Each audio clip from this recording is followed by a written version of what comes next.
நம்ம சிலவங்கள பார்க்கலாம், அவங்க வருஷக்கணக்காக ஒரு பெரிய ஃபேக்ட்ரியோட மேனேஜராக இருக்காங்க, அல்லது அவங்களுக்கு கீழே ஒரு 1000 பேரை வச்சு வேலை வாங்குகிறாங்க. அதே சமயத்தில் அவங்களுக்கு நல்ல மனசு, எவ்வளவு கஷ்டம் வந்தாலும் தளராமல் எல்லாத்துக்கும் நல்லதுக்கு வேண்டி உழைச்சி பாடுபட்டு அவங்களும் பணம் சம்பாதிக்கிறாங்க, மற்றவங்களையும் நல்லா வாழ வைக்கிறாங்க. அந்த மாதிரி அவங்களுக்கு அடியில் வேலை செய்கிறவங்களாம் அவங்கள தெய்வமாக மதித்து வணங்குறாங்க.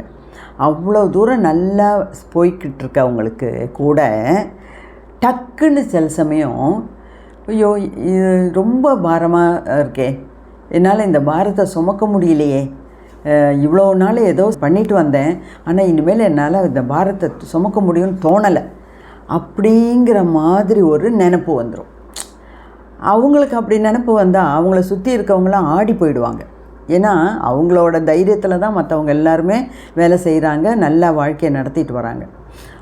அந்த மாதிரி டக்குன்னு அவங்களுக்கு ஒரு இயலாமை வந்துருச்சு, அவங்களால வேலை செய்ய முடியலங்கிற நினப்பு வந்துருச்சுன்னா அதுக்கு கூட இந்த ஃப்ளவர் ரெமெடிஸில் நமக்கு மருந்துகள் உண்டு.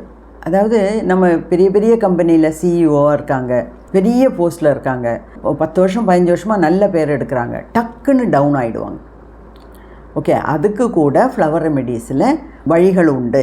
அந்த மாதிரி மென்டாலிட்டியை மாற்றி அவங்கள திருப்பியும் உற்சாகமாக வேலை செய்ய வைக்கலாம் அப்படிங்கிறது தான் இதோட அர்த்தம்.